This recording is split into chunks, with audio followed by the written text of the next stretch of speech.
खबर बलिया से है। आपको बता दें, अभी कुछ दिन पहले समाजवादी पार्टी ने पार्टी विरोधी गतिविधियों का हवाला देते हुए 3 विधायकों को पार्टी से बाहर का रास्ता दिखा दिया। वहीं जिले के बेलथरा रोड स्थित समाजवादी पार्टी के केंद्रीय कार्यालय पर पहुंचे सलेमपुर से सपा सांसद रामाशंकर राजभर ने कार्यकर्ताओं के साथ पीडीए को लेकर जरूरी विचार विमर्श किए। इस दौरान मीडिया ने जब ये सवाल उठाया तो उन्होंने कहा कि समाजवादी पार्टी कबाड़ साफ कर रही है। जिन लोगों ने पार्टी को बदनाम किया, जीत कर गए हमारे दल से और फिर बीजेपी के पाले में चले गए, ऐसे लोगों को निकालकर बहुत अच्छा किया गया है। वहीं ओम प्रकाश राजभर पर जमकर निशाना साधा। सुनिए सपा सांसद रामाशंकर राजभर ने क्या कहा। कबाड़ समाजवादी पार्टी साफ कर रही है। जिन लोगों ने समाजवादी पार्टी को बदनाम किया, जीत कर गए हमारे दल से और भारतीय जनता पार्टी के प्रलोभन में लेकर के माल खाने के लिए गए, ऐसे लोगों को राष्ट्रीय अध्यक्ष जी ने निकालकर बहुत अच्छा किया। और चलाइए, पीडीए के नेता, चाहे वो अनुप्रिया पटेल जी हो, चाहे संजय निषाद हैं, चाहे ढोंग प्रकाश राजभर हो, ये सब आरक्षण से जन्मे हुए लोग हैं। अपने अपने बिरादरी को आरक्षण दिलाने के लिए पैदा हुए लोग हैं और आरक्षण लूटने वालों के साथ हो गए। और ठीक याद धराया आपने। ढोंग प्रकाश राजभर कहते हैं कि अखिलेश जी हमारी पार्टी तोड़े। राजभर इतना मूर्ख है कि महाराजा सुहेलदेव राजभर के नाम पर आप चितौड़ा में भीड़ बुलाते हो और महाराजा सुहेलदेव के सामने राजभर शब्द भी नहीं लिखवाते हो। प्रधानमंत्री नहीं कहते हैं, भारतीय जनता पार्टी के मिनिस्टर एमपी महाराजा सुहेलदेव को पासी कह रहे हैं। यहां तक कि उस मंच पर गाना गाने वाला गायक भी महाराजा सुहेलदेव को पासी किया। फिर भी किस मुंह से ओम प्रकाश राजभर कह रहे हैं कि अखिलेश यादव हमारी पार्टी तोड़ रहे हैं। राजभर ही ढोंग प्रकाश राजभर की पार्टी को खत्म कर दिया है, क्योंकि राजभर समाज समझ गया है कि जब पार्टी बनाना था तो आरक्षण दिलाना था, जब पार्टी बनाना था तो राजभरों को राशन कार्ड दिलाना था, जब पार्टी बनाना था तो राजभरों को आवास दिलाना था, जब पार्टी बनाना था तब राजपास राजभरों को नौकरी देना था। राजभर बेटों को की भीड़ लगाकर, उनकी भीड़ का सौदा करके राजभरों को 7 फीट नीचे गाड़ दिया और अपने बेटों के 7 पुश्त का इंतजाम कर लिया। जो आदमी कहता हो कि मोदी और शाह को जब तक गुजरात नहीं भेज लूंगा, सर्च करिएगा, अपने मां का असल औलाद नहीं होगा। जो आदमी अपने माता पिता का कसम खाता हो और बयान के 6वें महीने ही अमित शाह और मोदी जी के गोद में बैठ गया। जोगी जी के कहा जब तक भीख नहीं मंगवा लूंगा,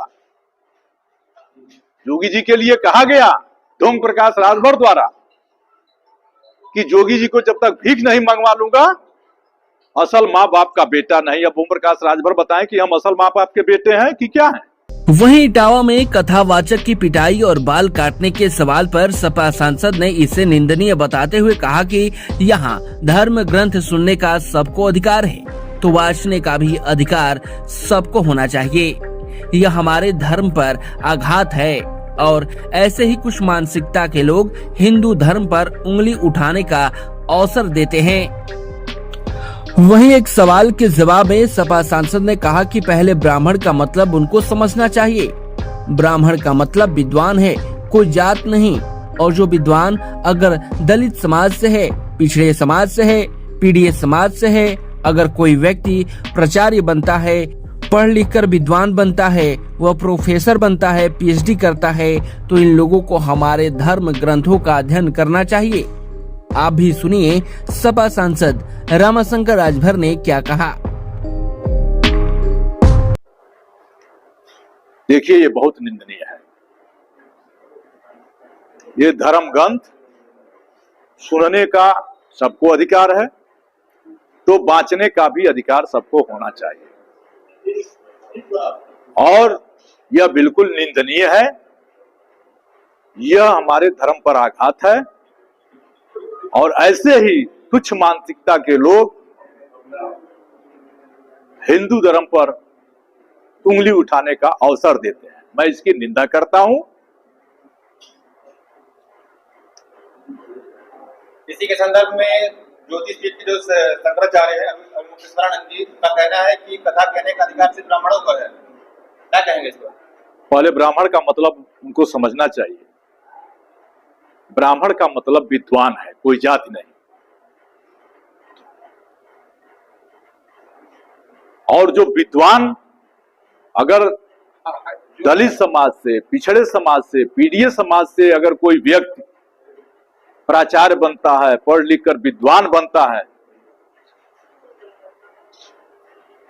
वह प्रोफेसर बनता है, पीएचडी करता है, तो इन लोगों को हमारे धर्म ग्रंथों का अध्ययन करना चाहिए। धर्म ग्रंथों ने ये कहा है कि विद्वान ही ब्राह्मण है। और पीड़ित समाज का ये कुशवाहा की बेटी प्रवचन करती है, उसका पुतला फूंका गया। आज एक पिछड़े समाज का व्यक्ति वहां कथा वाचन कर रहा है, तो क्या पीडीए के लोग केवल कथा सुनने के लिए है, कथा बांच नहीं सकते क्या? ऐसे लोग हिंदू धर्म को कमजोर करने वाले लोग हैं। वहीं उत्तर प्रदेश 2027 विधानसभा चुनाव जैसे जैसे नजदीक आ रहा है, वैसे वैसे राजनीतिक दलों की तैयारी और जुबानी जंग भी तेज होती जा रही है। इसी क्रम में उप मुख्यमंत्री केशव प्रसाद मौर्य ने समाजवादी पार्टी और उनके मुखिया अखिलेश यादव पर जमकर हमला बोल दिया। केशव प्रसाद मौर्य ने एक पोस्ट के जरिए निशाना साधते हुए कहा कि 2027 में समाप्तवादी पार्टी का आखिरी अध्याय लिखा जाएगा, जिसका जवाब देते हुए सपा सांसद ने कहा कि अपनी सीट तो बचा नहीं पाए, यह स्टूल मंत्री समाजवादी पार्टी को समाप्त नहीं कर सकते और आने वाले चुनाव में भी हार रहे हैं। अपनी सीट तो बचा नहीं पाए केशव परमार, अपने तो हार गए, अब चले हैं समाजवादी पार्टी को समाप्त करने हैं।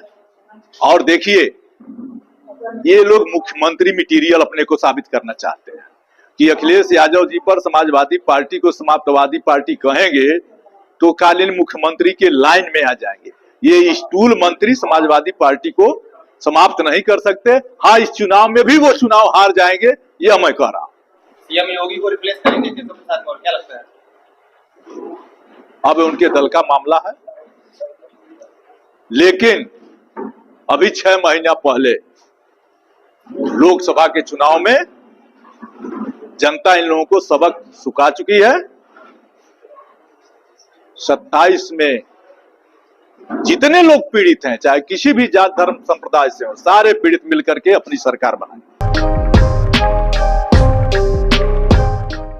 आपको बता दें, 25 जून यानी बुधवार को बीजेपी ने आपातकाल विरोध दिवस मनाया, जिस पर तीखी प्रतिक्रिया देते हुए सलेमपुर सपा सांसद ने कहा कि बीजेपी को 25 जून याद है, जो आपातकाल 28 वर्ष पहले लगा था, लेकिन 14 फरवरी 2009 में पुलवामा में 40 जवान देश के शहीद हुए, आज तक उसके अपराधी नहीं पकड़े गए।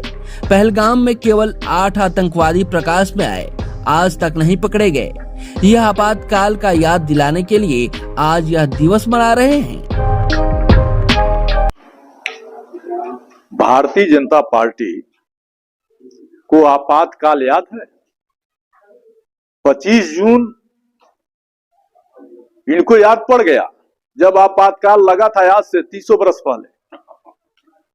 लेकिन 14 फरवरी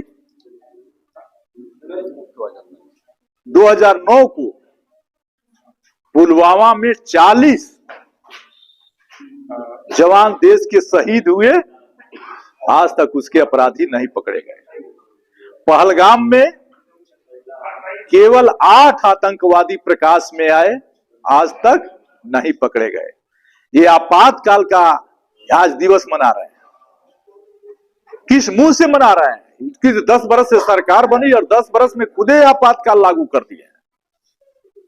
इनके आपातकाल में छात्र आंदोलन नहीं कर सकता, किसान आंदोलन नहीं कर सकता। इनके आपातकाल में नफरत फैलाई जा रही है, कहीं मुसलमान समाज से शंकित है, अल्पसंख्यक समाज समर्थित है, हिंदू के बेटे बेरोजगार हो रहे हैं, उत्तर प्रदेश में योगी आदित्यनाथ के नेतृत्व वाली भाजपा सरकार ने राज्य भर में बुनियादी शिक्षा स्कूलों को मर्ज करने का फैसला करके एक बड़ा विवाद खड़ा कर दिया है, जिसका जवाब देते हुए सलेमपुर से सपा सांसद ने कहा कि यह तुगलकी फरमान है। सरकार एक तरफ प्राइमरी स्कूल बंद कर रही है और दूसरी तरफ शराब की दुकानें खोल रही हैं। खोलना था कंपोजिट विद्यालय, खोल दिया कंपोजिट शराब की दुकान।